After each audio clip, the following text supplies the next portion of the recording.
is sitting in this chair.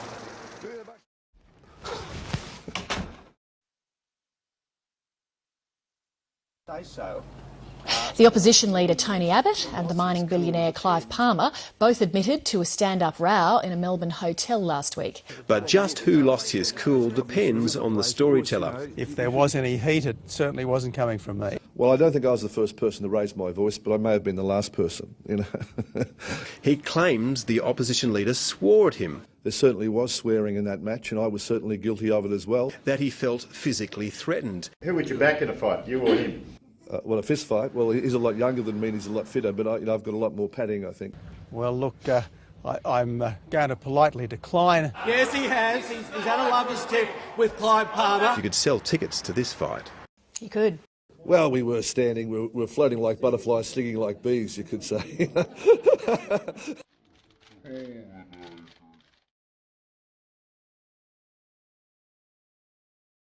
The fight was over Clive Palmer's determination to move that registered lobbyists be barred from being senior office bearers in the party. Are you suggesting that the practice leads to corruption?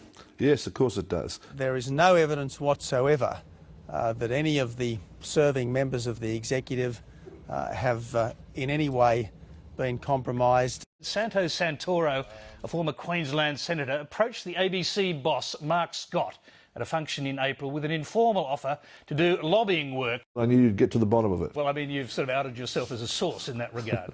Officially and unofficially, I never offered my professional services for the ABC.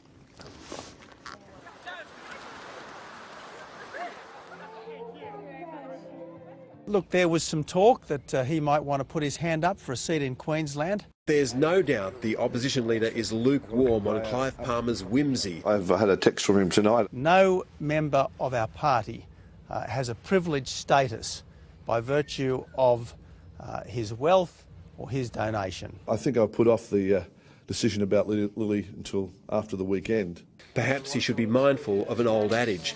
If you want a friend in politics, buy a dog.